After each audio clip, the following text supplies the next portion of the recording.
Chair Moeller and members of the committee, my name is Safia Khan and I'm the Chief of Staff at the Minnesota Department of Corrections. It's good to be here before you today. Commissioner Schnell is here, but he's dealing with some emerging issues at one of our facilities, so I will testify on his behalf. So I just want to thank Representative Noor for authoring this bill that meets two challenges we know Minnesota is facing today: public safety and workforce shortages. The investment is also in the governor's budget bill. We must have a comprehensive approach to crime and ensure we are investing in what works to keep our communities safe. Representative Noor has laid out the bill really well. This request is all about giving opportunities to people to succeed when they return to our communities after incarceration. As an important reminder, over 95% of those who are in our prisons are going to return home to our communities. Our safety depends on their successful reintegration into our society. This package helps improve the chances of that happening by paving pathways from prison to employment. People who are gainfully employed have a much better chance of succeeding when they are back in the community, and as you all know. The DOC's 2022 homelessness report found that 25% of those released from our prisons are leaving homeless. Not just because of a lack of affordable housing or barriers to finding housing, which are really key, but also simply because they cannot afford rent because they don't have jobs. The unemployment rate for formerly incarcerated people stands at around 27%.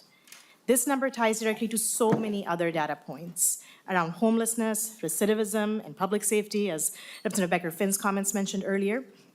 Part of the work that will come from this package will help develop and strengthen new relationships in the community, bring together both public and private sector employees, trades and trade unions, and job readiness programs. Employment navigation will further pave the pathways that begin in prison to continue into long-term job stability outside prison. The proposal will also help those who come to DOC for only a short period of time and aren't able to engage in programming, gain some stability to get back on their feet. The staff that will be funded by this funding will work on building partnerships with private and public sector employers and help pave these pathways to employment. Chair and members, as legislators, I know you see better than we do what opportunities lie here.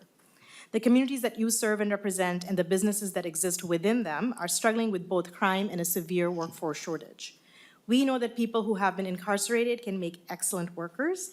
In fact, people returning from prison are often more loyal to their employers because they know decent jobs with employers willing to take a chance on someone with a felony conviction can be hard to come by.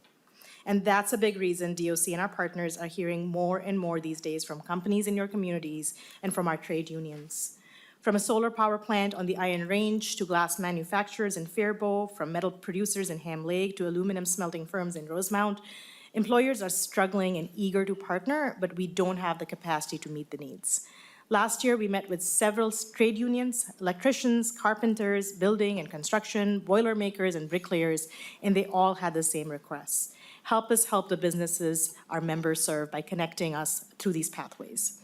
This bill will greatly expand the capacity of the DOC to carry out the mission we are held to, invest in what works to transform lives for a safer Minnesota.